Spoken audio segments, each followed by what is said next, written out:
Next, we turn to Morocco, home to the largest solar energy plant in the world. Today, the planet Earth meets over 80% of its energy needs with either coal, oil, or gas. But as climate science and breakthrough technology disrupt the energy sector, Morocco is taking advantage of an abundant natural resource, unobstructed sunlight, to power part of the North African nation. Special correspondent Monica Villamizar looks at a giant $9 billion project. It's part of our ongoing series, Peril and Promise on the Challenge of Climate Change. Glimmering in the Sahara Desert, a first-of-its-kind solar energy plant. Nur, which means light in Arabic, is so vast it can be seen from space. From the air, it's an ocean of reflective mirrors. But on the ground, as we drive into Nur, sunglasses are mandatory protection from the blinding rays. I like it. It's a great project, great opportunity. 28-year-old Mustafa Baritan is part of the team of local engineers working for the project. Nur is owned by the state of Morocco and built by Spanish company Sener. The project is based in Ouarzazate, a tiny tourist town at the edge of the desert.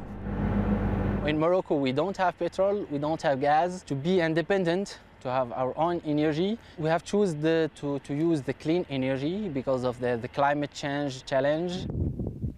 Morocco does have sunlight, about 3,000 hours of sun every year. And harnessing that light is an evolutionary leap for the country. Right now, it's the most popular solar plant in the world. I'm proud to be part of this project. Nur uses CSP, or concentrated solar power. Concave mirrors direct the sun to a middle tube to heat an oil solution.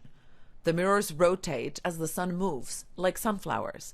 The heated fluid, which reaches 750 degrees Fahrenheit, produces steam to power a turbine. The King of Morocco is making a huge bet on clean energy, and the goal is that renewables will power half of the country by 2040. Within this strategy, Nur, the solar plant, is the flagship project. The North African nation says it wants to be the Saudi Arabia of solar energy, tapping its vast solar reserve. Morocco's king inaugurated Nur and flipped the plant's on switch in February 2016. This was a huge, brave decision at the time when they took it. 2009-10, everybody was laughing. It was very expensive. It was a very brave decision. Back in 2003, the think tank Club of Rome came up with an ambitious project called Desertec. The idea: harness solar energy across the Sahara to power all of Europe. Desertec set the guidelines on how to produce renewable energy in the desert to supply electricity to Europe. Francesco Steppo is president emeritus of the Club of Rome in the US. Now other organizations are implementing the Desertec concept. Steppo says the Nur plant in Morocco and another plant under development in Tunisia are pilots of the Desertec idea. The plan originally had ambitions to open solar energy farms across the Sahara, but the Arab Spring uprisings of 2011 and terrorist attacks on gas facilities in Algeria forced them to scale back.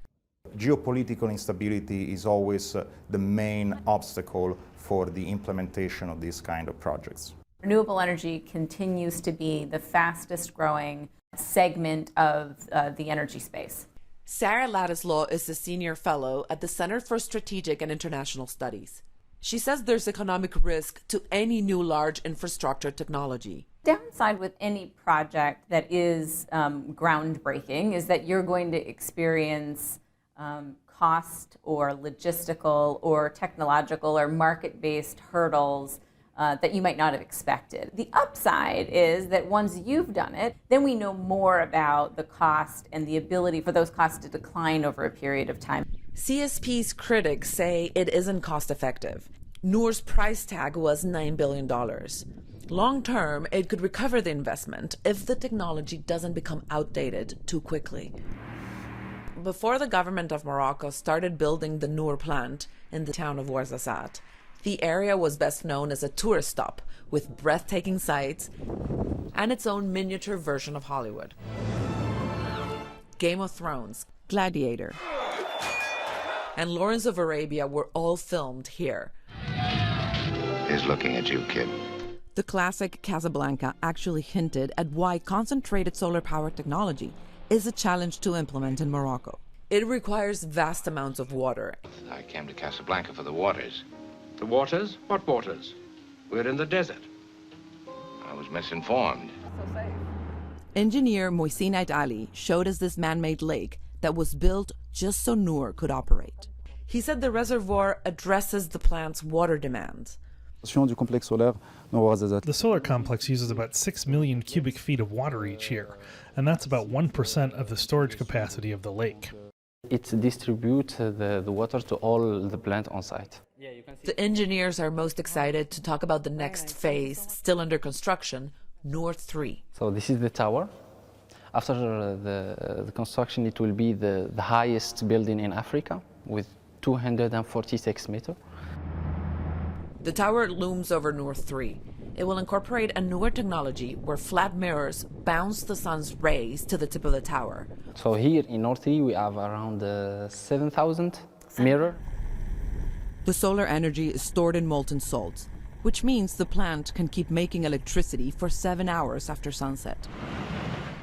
When it's finished later this year, Noor will provide electricity to over 2 million people. It has generated high expectations for Morocco and the future of solar power.